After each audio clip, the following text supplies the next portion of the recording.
Diving right in, here are a few things to keep in mind when buying your jet. Now, I'll be keeping in mind a Citation 501 for reference, but the concepts can be applied to other airframe models as well. Airframe times. Consider how old the airframe is. For a Citation 501 delivered in the 70s and 80s, I can tell you, anything at 4,000 hours or below, I ask, has it been flown or has it been parked on the runway for years? If it has 10,000 hours or more, it could be a great buy if the 10K inspection has been done and revealed the jet is good to go. You need to consider what you're most comfortable with.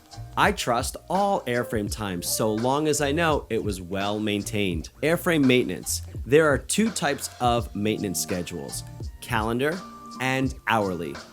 Calendar maintenance means annual maintenance, biannual maintenance, and long-term maintenance like the 7 or 10-year inspection. It's based on the calendar. If you're going to use your jet a lot, jets with calendar maintenance can be advantageous since you can better budget your maintenance schedule and it doesn't matter how much you fly. The other type of maintenance is hourly maintenance. Hourly maintenance means maintenance based on the hours you're flying. One big example is Cessna Citation's 10,000 hour inspection. Another example is engine maintenance. It's typically based on how many hours are on the engine.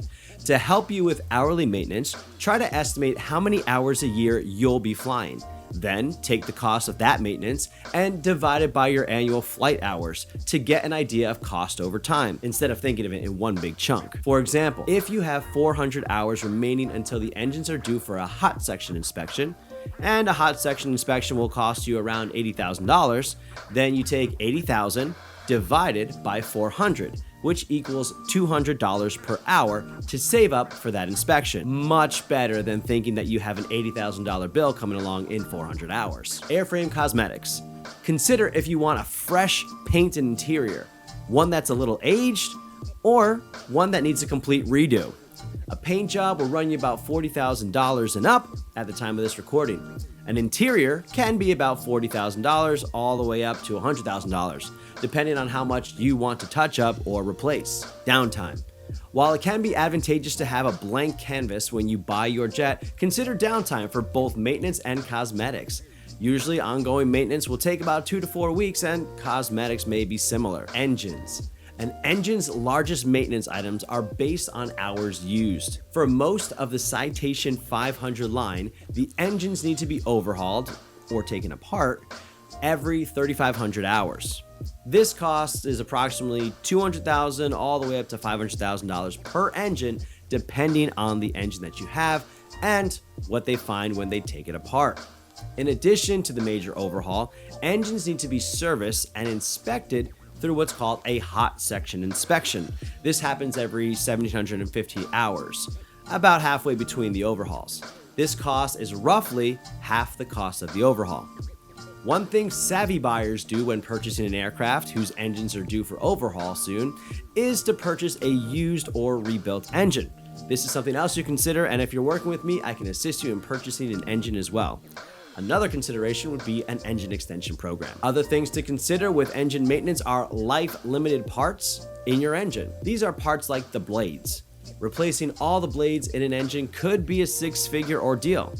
Now, some engines have been upgraded to on-condition blades, which means they're not limited by time, but instead can be run so long as they are in good condition. All this to say, make sure you have a mechanic review the logbooks and the maintenance reports to make sure you have no life-limited parts coming due that may cost you more than you're expecting. Lastly, when it comes to both airframe and engine maintenance, consider where and who is doing the maintenance. Prices, quality, and overall workmanship can vary drastically between the different options that you have. For more information about choosing a service location, watch this video over here. Avionics.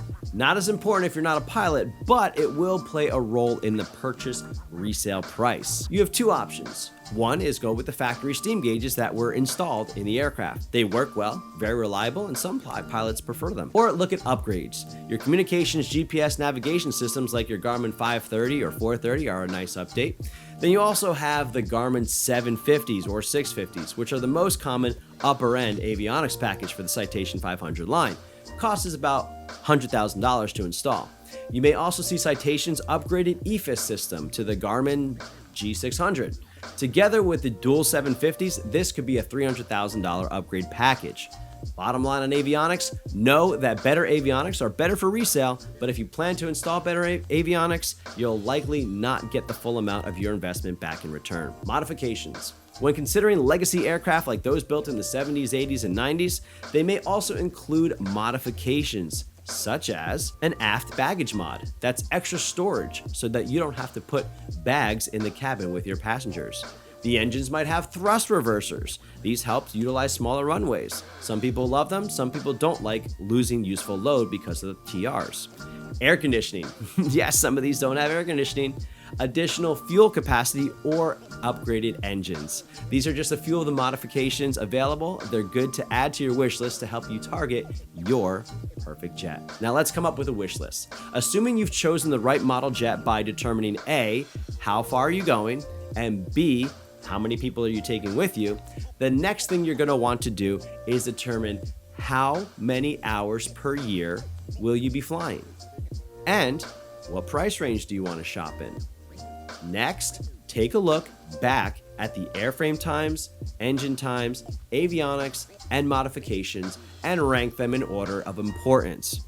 Does it matter that the airframe needs a 10,000 hour inspection in 800 hours? Is 400 hours until engine overhaul enough? Or do you want engines with 1,000 hours remaining? Do you want a fully upgraded glass cockpit? Are there any mods that you can't live without on your next jet? Lastly, get with your jet broker and have him or her go hunting for you. If you're not working with a jet broker, I highly recommend doing so, as they will have access to a much larger pool of available jets than you can find on your own.